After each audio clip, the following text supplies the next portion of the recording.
2026 இவங்க எல்லாம் கவனமா இருக்கணும் இந்த ராசிக்காரர்கள்னா அவங்களாம் யாரு? இப்போ 7 ஆரம்பிச்சிருக்க மேஷம். முதல்ல அவங்களுக்கு என்னதான் குரு சாதகமாக இருந்தாலும் வருமானம் வர்றது தவறான முறையில் வர்றதுக்கும் வாய்ப்பு இருக்கு. வருமானம் நிறைய வரும், ஆனா யாராவது வில்லங்கத்துல இழுத்து வச்சிருவாங்களோ, இவங்ககிட்ட காசை வாங்கினா என்ன ஆகுமோ அப்படின்ற மாதிரியான சில ரிஸ்கி ஃபேக்டர்ஸும் இருக்குது. தான் தப்பே பண்ணாட்டினாலும் கூட போலீஸ் கோர்ட்டு விசாரணைகள்லாம் யாருக்கு வரும்னா இந்த சிம்மராசிக்காரங்களுக்கு வரும். அது கண்டங்கள் ஈராரெட்டில் காரிசை இருப்பான் ஆகில் தண்டங்கள் மிக உண்டாகும் திரவிய நஷ்டமாகும் கொண்டதோர் இடம் விட்டு குடியோடி போகச் செய்வான். நினைக்கிறதும் நல்லது மட்டும் நினைக்கணும், பேசுகிறதும் கவனமாக பேசணும், செய்கிறதும் யாருக்கும் உதவி செய்கிறது நல்லவங்களா கெட்டவங்களான்னு பார்த்து செய்யணும். இந்த 3 மனம் மொழி செயல், இந்த 3லும் அவங்க ரொம்ப கவனமாக இருக்கணும். கன்னியா ராசிக்காரங்க தாயாருக்கு உடல் நலத்தில் கொஞ்சம் கவனமாக இருக்கணும். தாயாரும் இவங்களும் சேர்ந்து இல்லாமல் பிரிஞ்சிருந்தால் இன்னும் நல்லது. இந்த சனியினுடைய ஒரே அவனுடைய இந்த தீய பலன்கள் கெடுபலன்லேருந்து காப்பாற்றிக்கிறதுக்கு ஒரு பரிகாரம், முக்கிய பரிகாரம் என்னென்னா பிரிஞ்சிடணும்.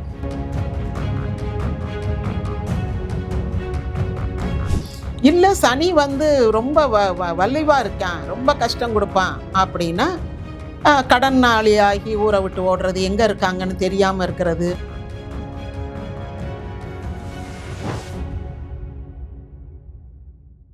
டிபிசி பக்தி நேயர்களுக்கு வணக்கம். இன்னைக்கு நம்ம நேர்காணல்ல இணைஞ்சிருக்கவங்க தான் ஜோதிட ஆராய்ச்சியாளர் முனைவர் ராஜேஸ்வரி செல்லையா அவர்கள். வணக்கம். வணக்கம்மா. 2026 இவங்க எல்லாம் கவனமா இருக்கணும் இந்த ராசிக்காரர்கள்னா அவங்களாம் யாரு? அவங்கெல்லாம் யாருன்னா இப்போ 7 ஆரம்பிச்சிருக்க மேஷம்.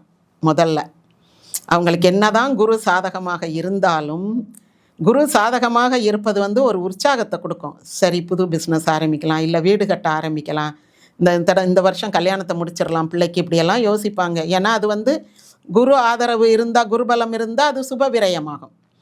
இப்போ குருபலம் இல்லை அப்படின்னா இதெல்லாம் போனது அப்படியே போய்கிட்டே இருக்கும். அப்புறம் பாதி வீடு கட்டிக்கிட்டு இருக்கும் போது விற்றுட்டு வந்துடுவாங்க, இல்லை பாதி இஎம்ஐ கட்டி இருப்பாங்க, அதுக்கு மேலே கட்ட முடியாமல் வீட்டை பேங்க்காரன் எடுத்துகிட்டு போயிடுவான். இதுதான் 7 சனிக்குரிய பொது பலன். இவங்க கொஞ்சம் கவனமாக இருக்கணும். அடுத்தது ரிஷபத்துக்கு சனி பார்வை விழுகுது. அதனால வருமானம் வர்றது தவறான முறையில் வர்றதுக்கும் வாய்ப்பு இருக்குது. வருமானம் நிறைய வரும், ஆனால் யாராவது வில்லங்கத்தில் இழுத்து வச்சிருவாங்களோ, இவங்ககிட்ட காசை வாங்கினா என்ன ஆகுமோ அப்படின்ற மாதிரியான சில ரிஸ்கி ஃபேக்டர்ஸும் இருக்குது. வருமானம் வர்றதுலேயே கொஞ்சம் ரிஸ்க் இருக்குது. மற்றபடி இவங்களுக்கு நல்ல வருமானம்லாம் வரும். அடுத்தது சிம்மம். சிம்மத்துக்கு அட்டமச்சனி. அகப்பட்டுக்கிட்டவனுக்கு அட்டமத்தில் சனி, ஓடி போனவனுக்கு 9ல் குருன்னுவாங்க. தப்பிச்சு போட்டான்னா ஒரு இடத்துல மாங்காய் பறிக்கிறாங்க, ஒரு 2 பேர் தப்பிச்சு ஓடி போயிடுவான், ஒருத்தன் மாட்டிக்கிடுவான். அவன் மரத்துலேயே ஏறி இருக்க மாட்டான், அவன் கீழே விழுந்த மாங்காயை பறிக்கிட்டு இருந்திருப்பான். அந்த மாதிரி தான் தப்பே பண்ணாட்டினாலும் கூட போலீஸ் கோர்ட்டு விசாரணைகள்லாம் யாருக்கு வரும்னா இந்த சிம்மராசிக்காரங்களுக்கு வரும். அவங்க நல்லவங்களாக இருந்தாலும் வரும், தப்பு பண்ணியிருந்தாலும் அப்போ தப்பு பண்ணதுக்கு கூட இப்போ வரலாம். இல்லை இதுதான் என்னுடைய ஃபஸ்ட்டு தவறு அப்படின்னு சொன்னால் கூட முதல் தவறுலையே மாட்டிக்கிறவன்னு இருப்பான். அவங்கவுங்க ஜாதகத்தை பொறுத்தது. அதனால் சிம்மராசிக்காரவங்க கொஞ்சம் கேர்ஃபுல்லாக இருக்கணும். கேர்ஃபுல்லாக இருக்கணும்னு சொல்கிறோம், அது சும்மா ஒரு இதுக்கு சொல்கிறது தான். இந்த மாதிரியான சூழ்நிலைகள் வரும். யாருக்கு வராதுன்னா அதையும் சொல்லிடுவோம். இப்போ ஜாதகத்தில் துலா லக்கணத்தில் சனி ஆட்சியாக அது உச்சமாக இருக்குது, இல்லை 11ஆம் இடத்துல இருக்குது. அந்த 11ஆம் இடமே துலாமாக இருந்தால் இன்னும் சிறப்பு. அவங்களெல்லாம் சனி ஒன்றுமே பண்ணாது. ஏகாதசத்தில் எக்கோளும் நன்றுன்னுவாங்க. அதில் சனியும் செவ்வாயும் சேர்ந்து இருந்தால் கூட அவங்கள ஒன்றும் பண்ணாது. ஒரு மலை போல வரும் துயரங்கள் யாவும் பனி போல் நீங்கி விடும்ன மாதிரி ஏதோ காய்ச்சடிக்கிற மாதிரி இருக்குது அப்படின்வாங்க வாரத்துக்கு ஒரு நாள். ஆனால் ஒன்றும் அடிக்காது, ஒன்றும் வராது, ஒன்றும் ஆஸ்பத்திரிக்கெலாம் போக வேண்டியதே இருக்காது. அந்த மாதிரி இவங்களுக்கு சிம்மராசிக்கு பொதுவாக அட்டமச்சனி ஆட்டி எடுத்துரும். ஆனால் இந்த குருடைய ஒரு இது அவங்களுடைய ஜாதகத்தில் அவங்களுடைய முன்னோர் செய்த பலம், குரு பலம் இருந்தாலும் அவங்கள ஒன்றும் செய்யாது. மற்றபடி கவனமாக இருக்க வேண்டிய ராசி சிம்மராசி. இன்னொன்று கன்னியா ராசி, அதுக்கு கண்டச்சனி.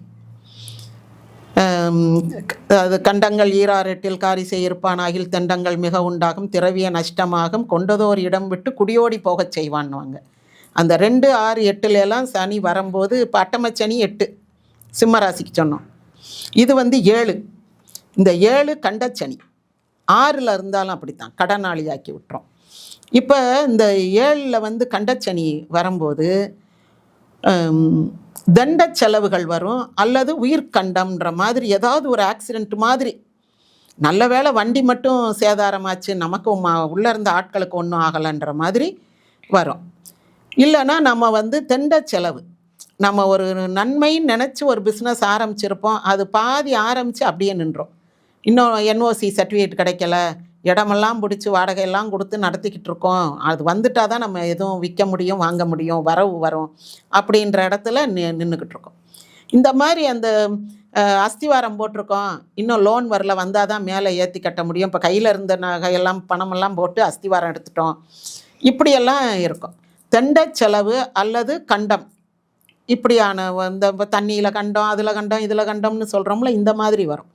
அதனால் கன்னியா ராசிக்காரர்கள் கவனமாக போக்கில் வரத்தில், வண்டி வாகனம் ஓட்டுறதில், பணங்காசு யாருக்கும் கொடுக்கல் வாங்கல் பண்ணுறதில்ல, யாருக்காவது அட்வைஸ் பண்ணுறதில்ல, ஆலோசனைகள் வழங்குறதில், எல்லாவற்றிலும் மனம், மொழி, செயல், அந்த 3லுமே திரிகரணம்னு சொல்லுவான். நினைக்கிறதும் நல்லது மட்டும் நினைக்கணும், பேசுகிறதும் கவனமாக பேசணும், செய்கிறதும் யாருக்கும் உதவி செய்கிறது நல்லவங்களா கெட்டவங்களான்னு பார்த்து செய்யணும். இந்த 3 மனம், மொழி, செயல், இந்த 3லும் அவங்க ரொம்ப கவனமாக இருக்கணும் கன்னியா ராசிக்காரங்க. அதுக்கடுத்து தனுசு. தனுசுக்கு அர்த்தாஷ்டம சனின்றனால, தனுசு ராசியாதிபதி குரு உச்சத்தில் தான் இருக்கார், குரு பலத்தோடு இருக்கிறார். அதனால் இவங்க எதையும் சமாளிச்சிருவாங்க.